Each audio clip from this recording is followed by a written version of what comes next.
Welcome to Mint. My name is Aminah Sheikh and I'm joined here in conversation with PR Sanjay, our aviation correspondent, who will speak to us about the latest development in the Kingfisher Airlines.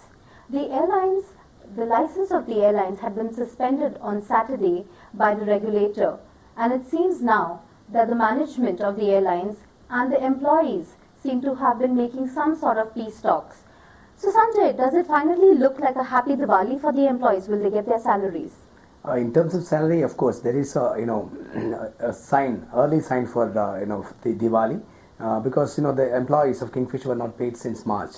So in meeting today with 8 employee representatives and 3 Kingfisher Airlines management representatives, they've offered a deal where Kingfisher Airlines will be giving 3 months salary before Diwali, and they will be regularizing the salary from December onwards, and they will be clearing all outstanding dues once the airlines get recapitalized. So there is good news for employees because there's no clue, they were put in all in dark. Now they're getting some kind of this thing, and these employees will be getting back to airlines whether they will be agreeing to this proposal in day or two. Mm-hmm. Interestingly, what we would want to actually know is there have been a lot of employees, the stress among employees, right? True. Do you now know what is the number of employees that are in place and what is the amount that is outstanding? Kingfisher has 7,200 employees at one point of time. Now it has come down to 3,500 odd because since they've been not paid since March, and they have they're flying under a holding plan. It's a temporary plan where at one point of time last year it used to fly 66 planes, and now it has come down to less than 7. So you need 5 planes to keep your air operating permit intact. So with this kind of 7 planes, you will not need that kind of people. And of course, many are just sitting there. There's no job for them.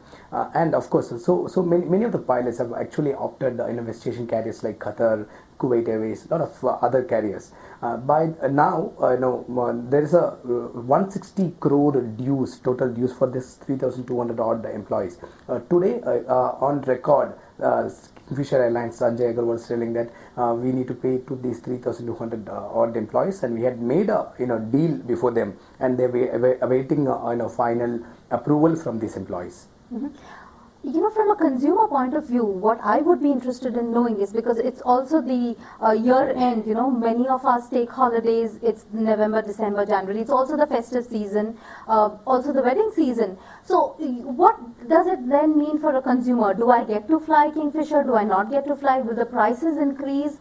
If they come back into the flying circuit, what really happens? See, Kingfisher flying again is a big question, because even if they are flying back, it will be with a bare minimum of 5 airplanes they will be flying. You need at least 5 planes to keep your air operating permit intact. So it won't be making much difference on a seat capacity deployed in this current market. To give you a context, Kingfisher Airlines used to fly 2,930 flights a week in the last winter schedule, which is starting from 28th October to next 6 months. So now DGC has not approved those slots, which would mean that much seat have gone out of the system, and that much seat will mean lesser. And other carriers, of course, are increasing the capacity not to that extent, which would mean lesser number of seats and more passengers, and fares are going to be up. To answer to your question, definitely this Diwali, flying by air is going to be costliest affair. Mm-hmm. So it does seem like a very expensive festive season for consumers, and on the other hand, whether the king of good times will have a good time and a good year end is still a question to which we all seek an answer. To get more updates on Kingfisher Airlines, please log on to www.livemint.com.